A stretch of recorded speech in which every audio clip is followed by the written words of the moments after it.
Kalos war. A war with no end in sight, until a man driven by the rage from the death of his Pokemon created his own. But AZ's biggest mistake wasn't firing the ultimate weapon. It was saving his friend, Floette, the only Pokemon to have lived, died, and come back to life.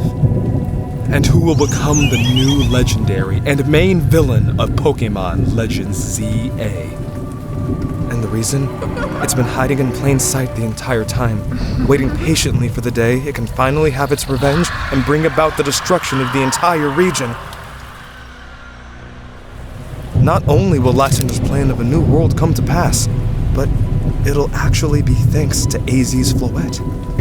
AZ's loss was a tragedy, but for the sake of Kalos, for the sake of the world, she should have stayed gone.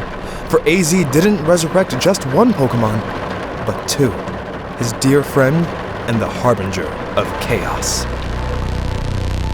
Everything has a counterpart, that other side of the same coin. Good and evil, life and death, order and chaos.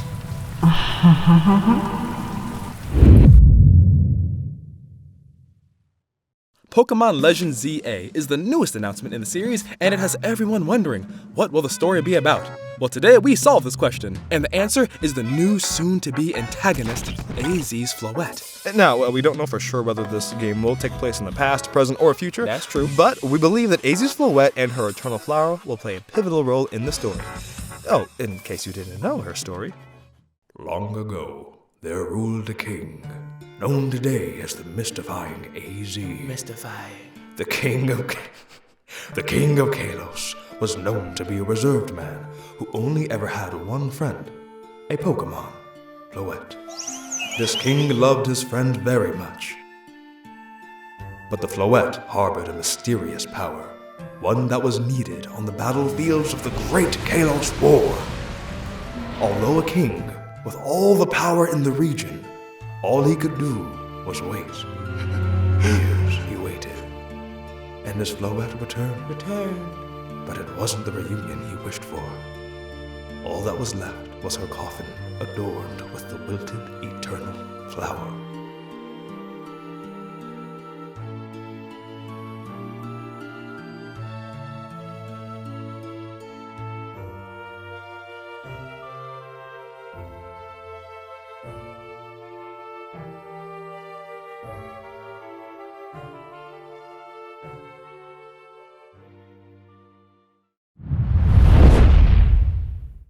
In our last Legends ZA theory video, we mentioned at the end that Lysander's dream of destroying the world and creating a new one born from its ashes would be done with the aid of AZ's Floette. But Floette? No, that can't be right. She's a protector. She fights for those she cares about. She is against destruction, right? But then the flower she wields, the eternal flower, a special flower held by AZ's Floette.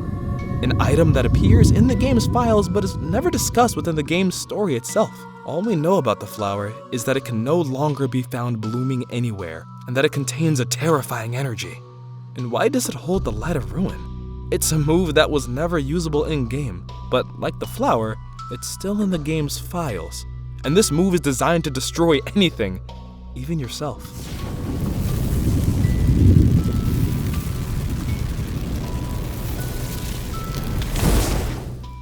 The origins of this ominous flower are unknown, but thanks to the teaser for Legends ZA, we already have a hint that the story's focus will reveal these origins. To understand why, we need to take a look at the logo for Pokemon Legends ZA. This A is the biggest tease for the game's story so far.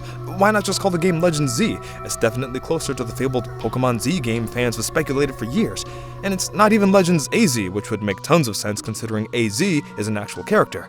But instead, we have a Z-A, almost as if Game Freak is trying to get us to focus on the A. Off the bat, we've heard a lot of people point out that the A in this logo looks similar to the ultimate weapon when it's closed. And while that is true, we believe that this A is also referencing something else. Take a look at this game's logos next to the logos for X and Y. Do you notice something unique about each logo? The Y is red and has claws at the end of each tip, just like its box legendary, Yveltal. and X is blue with deer horns that sprout out from the top just like its box legendary Xerneas. For Legend ZA, look at the Z. Notice the hexagonal pattern in the black and green color scheme. It's a direct reference to Zygarde and how it's designed. Taking the same direction, we start to see that the A also has a design just like the X, Y, and Z. It's green, but a much lighter green, and these lines, are they roots? Just like with the other letters, this A is teasing a brand new legendary Pokemon. A Pokemon with a light green color scheme that's connected to roots. Maybe it's a grass type? Some sort of plant? Maybe a flower? But why would there even be a new legendary introduced in the first place? I mean, what purpose would it have? And at this point we were a little lost. Pokemon has traditionally given us a trio of legendaries, for the most part at least. The 2 box legends and a third one that's connected to them in some way. We have Xerneas, Yveltal, and Zygarde. XYZ. It's already done. Unless they're a false trio.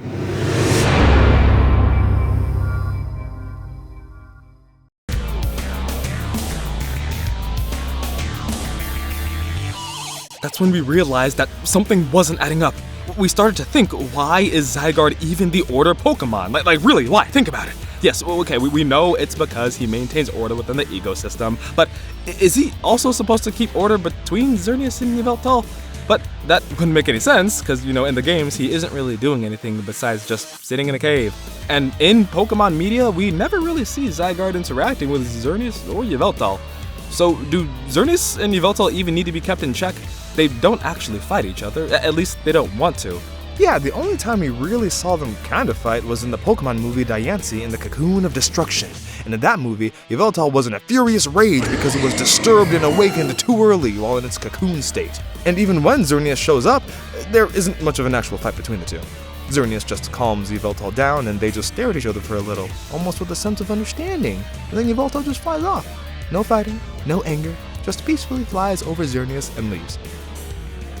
These two are not mortal enemies. They don't just pick fights with each other like another couple of legendaries we know. Xerneas and Yveltal balance each other out. They keep the natural order between life and death.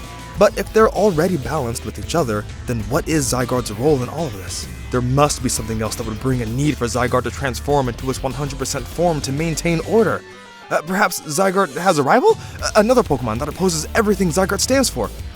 And that's when it hit us! If Zygarde is the Pokemon of order, then that would imply that there must be a Pokemon of chaos. A Pokemon that denies structure, a creature born with one purpose, to bring mayhem and maintain disorder. And hey, wait, bring that logo back again. The Z looks like it's stabbing through the A, almost as if the Z and A are in conflict with each other. The A legendary is the Chaos Pokemon. That is what will be introduced in Legend ZA. And from its letter's design, we know this chaos creature must be connected to the ultimate weapon in some way, and that it's going to be some sort of plant-like creature. Where have we seen a plant that holds a chaotic power within that just so happens to share similarities to the ultimate weapon? Oh, that's right, it's the Eternal Flower! That flower is alive! It's a living creature, and it's the key to understanding all of this. Its origins may be unknown, but we have some connections we can make, like how the Eternal Flower looks a lot like the ultimate weapon after it's fired off. The weapon is even described as a flower by Zerasic. Yes, one of Team Flare's scientists. Did you see? The ultimate weapon is reborn. The poisonous flower has bloomed. All shall perish. Except for Team Flare. Look at Geosenge! It has bloomed! In Geosenge Town! And the laser fired from the ultimate weapon, that's just a giant version of the Eternal Flower's Light of Ruin. These connections make it clear that the Eternal Flower's origin isn't as unknown as you might think.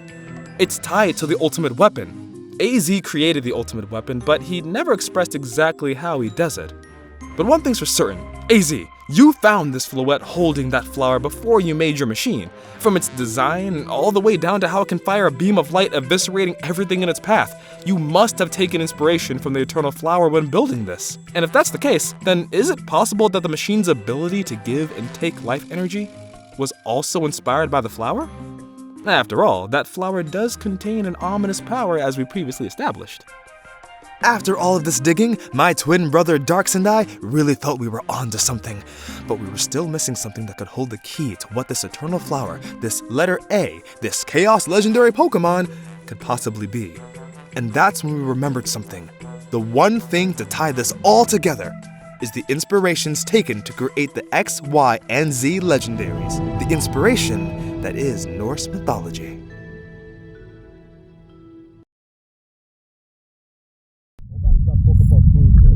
Long God. Pokepark 1. Pokepark 2. What was it? Destiny Beyond and Friendship? I don't know. Cool. You might have used there.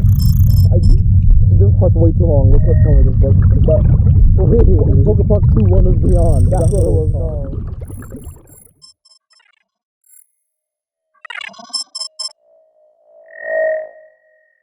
So let us ask you, have you played every Pokemon game? Have you watched Pokemon theories on YouTube? Do you want a Pokepark 3 because we really want one? Pokepark 3, please. And a second live-action Pokemon movie? We got one! A real live-action Pokemon movie. It happened, it exists, yet no one talks about it. If yes to all these questions, besides the last two, but they better be yes, then that tells us you've no doubt heard mention that these games take inspiration from Norse mythology. And when we took a look at X and Y and Norse mythology, we started to see a lot of connections as well. But one of which, we kid you not a single person has ever noticed, and yet told us exactly what Game Freak was thinking when they were making X and Y. First, let's start with the obvious.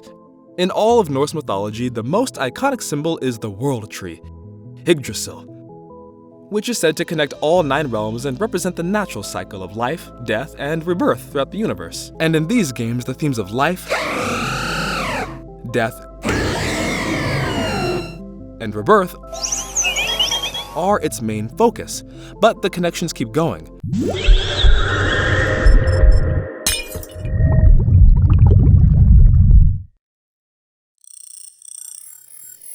Around the tree are a few familiar sounding creatures.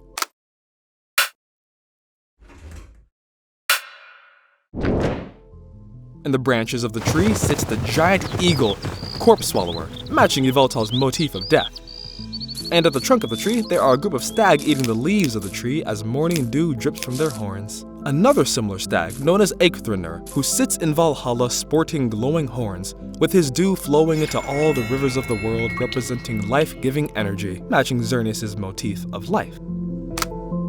If we pronounce any of these names wrong, we are very sorry. Zygarde's connection to Norse mythology is even more clear. At the roots of the world's tree sits the serpent Nidhogg, a dragon who is said to gnaw at its roots. But its main inspiration draws from Loki, the Norse trickster god, and his children. Its 50% form reflects another serpent, the world serpent Jormungand, a son of Loki. Its 10% form, based on Loki's other son, Fenrir, the demon wolf. Its complete form, Loki himself. Notice the 2 snake heads he commands at the end of his tentacles. 2 snakes are the symbol of Loki. Loki's main associated colors include green and black, Zygarde's main color scheme. Loki is also known to have cracked lips. This could lend to the design of a complete Zygarde's chest, as it is a cracked mouth. You see, it was at this point we could only attribute the X, Y, and Z legends to Norse mythology, but it wasn't enough. There wasn't any evil flower, or evil plant for that matter, and I spent so much time researching Norse mythology and all the creatures I could find, and nothing matched this weird flower. And believe me, I spent hours to days on this stuff, finding rabbit holes and connections you wouldn't even think of. For example, like while Loki's main connection is Zygarde, he also shares traits with Lysander. Loki is said to have sported fiery reddish hair, just like our Crimson Criminal Team Flare leader, and one of Loki's most infamous acts was stealing the Brisingamen necklace, a golden necklace often depicted with red jewels. And we see Lysander stealing the key to the ultimate weapon, a golden key with a red jewel in the center. To steal the necklace, Loki had to turn into a fly and a flea to do it. Really makes that weird buggy equipment Lysander used to threaten us in AZ make a lot more sense now. Oh, and that necklace Loki stole, it was forged by 4 dwarves, one of which was named Dvalin, who, with his brother Durin, forged the Tyrfing, a cursed sword with a golden hilt, wielded by kings throughout history, that destroyed the life of whoever wielded it. I wonder where in Kalos we see a cursed sword with a golden hilt held by various kings that drained the life force of those who wielded it. And that's not all. Atop the world tree sits another bird, a smaller one than the eagle Yveltal is based off of. Its name is Vilflumnir. a hawk sporting golden feathers, and when you take the only hawk in the Kalos region, Talonflame, and look at its shiny form, you get golden feathers. Dedenne, the antenna Pokemon, whose whiskers send and receive electrical waves, allowing it to communicate over vast distances. Seems like a cute little feature for the little guy, but oh yeah, wait, there's this famous rodent in Norse mythology called Ratatoskr, who runs up and down the world tree carrying messages covering vast distances from the very top of the colossal tree to the roots below. And let's not forget Odin, one of the most iconic figures in Norse mythology, sharing traits with our wandering giant, AZ. Odin is an especially tall old man with one eye. AZ is an especially tall old man, and while he has two eyes, one is always covered. Odin's a king, AZ's a king. Odin is the god of war and death, and AZ, well, he's solidified himself as a symbol of just that. There was so much information. You see, there were all these threads that weave something, but for us it still wasn't good enough, so we needed something more, something so specific, so obvious that it would uncover everything about this A legendary. Just one connection that not a single person has ever noticed. And we did it! We found it! And thanks to it, we know exactly what the A legendary will look like and what role it will play in Legend ZA. Let us ask you, if you were trying to find connections between Norse mythology and the most influential figures of the game, Xerneas, Yveltal, Zygarde, Lysander, and AZ, to help find the secret of the eternal flower, who else could you be missing? The very thing that's avoided our grasp and yet has held the eternal flower, the thing we've been theorizing about this whole video, within its own grasp all along. AZ's Floette, the last piece of the puzzle. But Floette? Sure, you're special, but that's because of the flower. It's the flower holding all this ominous power. But to better understand this weapon, we needed to know its wielder. With this newfound curiosity, I wondered, is there a Norse god of flowers? The answer is yes, a goddess. Floette is based on the Norse goddess of flowers, Freya. And it was this connection that told us everything. In Norse mythology, Freya is a member of the Vanir, a race of fairies prominent throughout countless Norse tales. Floette's entire evolutionary line is pure fairy types. Freya is also revered as being loving and kind, and along with flowers is the goddess of fertility, abundance, and beauty. Floette matches these traits perfectly, with its loving nature, very feminine design, and its entire line being 100% female. Freya has two flowers considered to be symbolic to her, to be her sacred flowers, daisies and the primrose.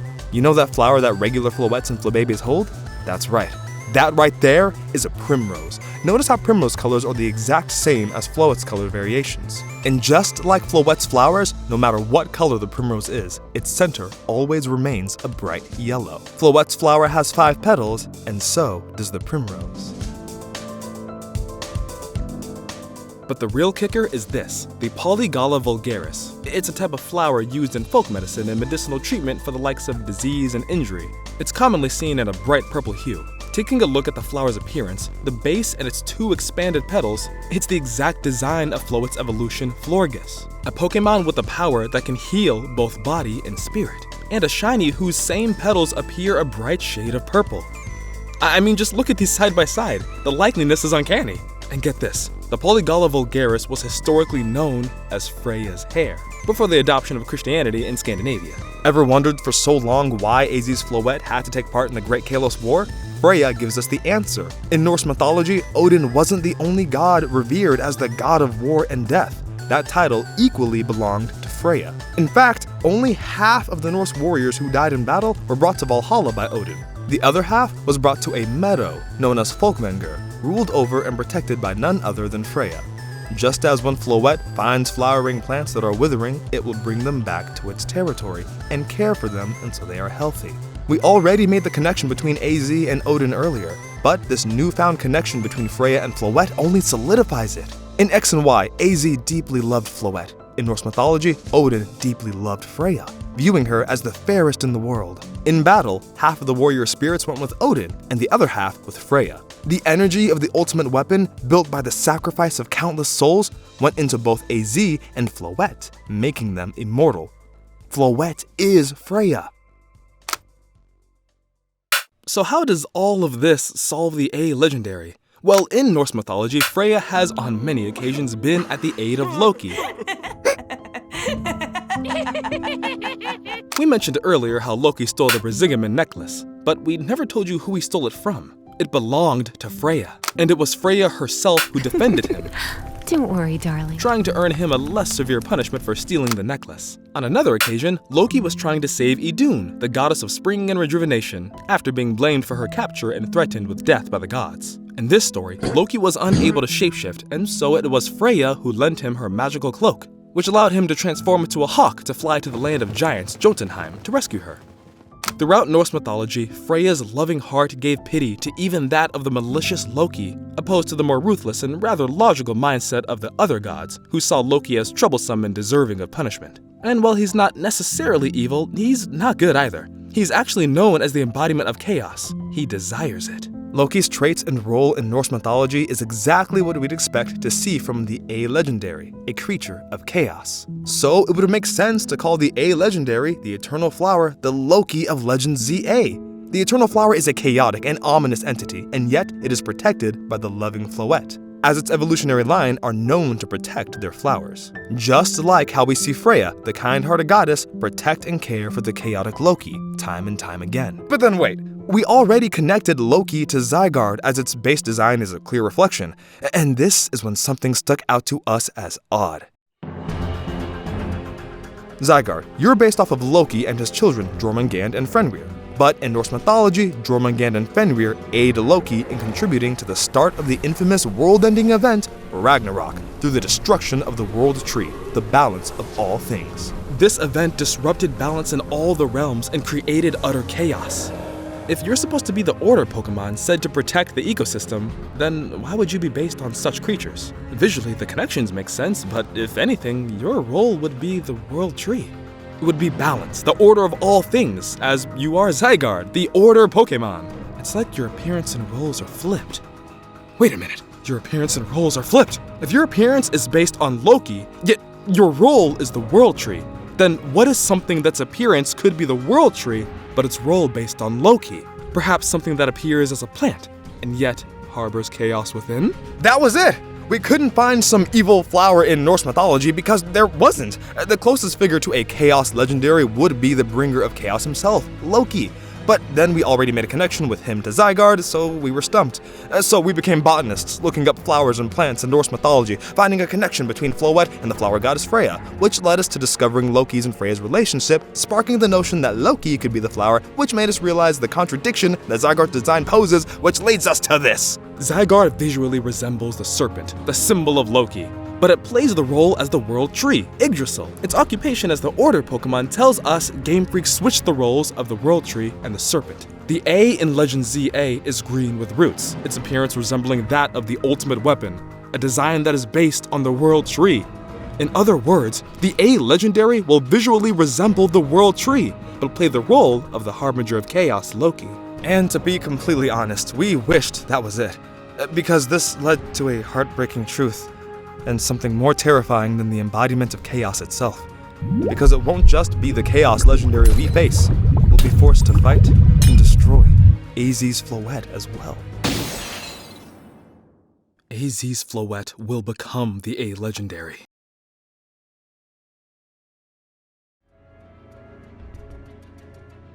Immediately after birth, this Pokemon begins flying around in search of a flower it likes. When it finds a flower it likes, it dwells on that flower its whole life long. The flower Flabébé holds is most likely part of its body. The Eternal Flower has become a part of your body, Floette. Your base stats are higher than that of any normal Floette, because your flower, the one thought to contain terrifying power, gives you that power, granting you the ability to use the Light of Ruin, your signature move, that no other Pokemon can learn. A move that requires drawing power from the Eternal Flower, also damaging the user terribly. Floette, in your final evolution, Florges' hair color is determined by the color of flower it held onto its entire life. That's why it isn't seen holding the flower anymore, because its body and flower have become one. What does this mean for you? All of that terrifying energy concealed within that ominous flower. It will merge with you, and when evolving into a Florges, you and the Eternal Flower will become one. We'll be helpless to stop you. We'll try, we'll face the flower, but in the end, you'll choose it over us. We couldn't understand why such a sweet Pokemon would ever cause harm, but I'm afraid we've always known. When it finds someone messing up a flower bed, it will attack them without mercy. Floette never forgives anyone who messes up a flower bed. Though usually compassionate, Florges will hunt down anyone who vandalizes its flower garden, showing no mercy. Even if they beg for their lives, it will defend this flower, defend itself. After all, their bodies are one. No one's noticed this, but when Floette's coffin is given to AZ, the flower is wilted. When Floette perished, so too did the flower. But once Floette was given new life, so was the flower, blooming once again. AZ, you should have let her wither away. But how could you? She was your friend. You couldn't have known that the countless lives you sacrificed would be in vain. That this tribute to your dear friend was unknowingly given to this great evil as well, granting both Floette and the eternal flower eternal life. Just like Floette, like you, AZ. This flower has lived, waiting for thousands of years, waiting for its chance to evolve. In Pokemon Legends ZA, we will not be granted a choice. Their bodies are one. We can't save it, but if we don't destroy it, it will spark the second Great Kalos War, the beginning of the end, Ragnarok. Lysander will get his wish. A new world will be born. For Ragnarok wasn't just chaos for chaos' sake. Its purpose? Loki wanted to create a new world, one without the gods that plagued him, one born from the ashes of chaos.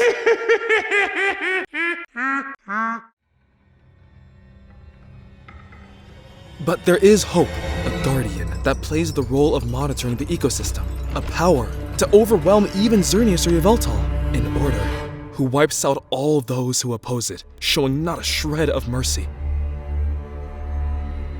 Everything has a counterpart. That other side of the same coin. Good and evil. Life and death. Order. And chaos.